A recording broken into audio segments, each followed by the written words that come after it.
नाशिक पालकमंत्री पदाचा तिढा अद्यापही कायम असताना आज आता छगन भुजबळ यांनी कुंभमेळ्याची बैठक बोलावल्यानं चर्चेचा विषय बनलाय। मात्र भुजबळ यांनी बोलावलेल्या बैठकीला गिरीश महाजन हे हजर राहणार नसल्यानं आता पुन्हा एकदा चर्चांना उधाण आलंय। उद्या नाशिकच्या जिल्हाधिकारी कार्यालयामध्ये अधिकाऱ्यांसोबत भुजबळ कुंभमेळा कामांचा आढावा घेणार आहेत। या संदर्भात प्रांजल कुलकर्णी आमचे प्रतिनिधी आपल्याला सविस्तर माहिती देतील। प्रांजल, काय घडतंय नाशिकमध्ये?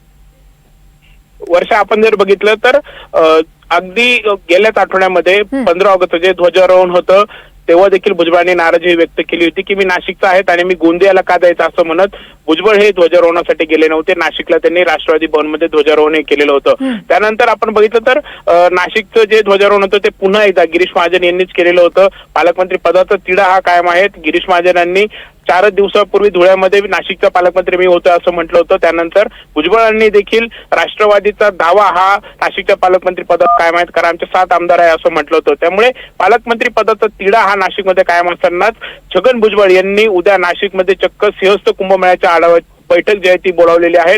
या बैठकीला कुंभमेळा मंत्री गिरीश महाजन हे उपस्थित राहणार आहेत। नाशिकचे जे शासकीय अधिकारी आहेत म्हणजे अगदी विभागीय आयुक्त, जिल्हाधिकारी आणि इतर विभागाचे अधिकारी यांच्या समवेत भुजबळ बैठक घेणार आहेत। भुजबळांचा जो येवला मतदारसंघ आहे त्या मतदारसंघातील देखील कामांचा भुजबळ या बैठकीत आढावा घेतील असं भुजबळ कार्यालयाकडून सांगण्यात आलेलं आहे। मात्र एकंदरीतच आपण बघितले तर छगन भुजबळ आता कुंभमेळ्याचा आढावा घेणार आहेत। त्यामुळे निश्चितच राजकीय वर्तुळात हा चर्चेचा विषय ठरतोय।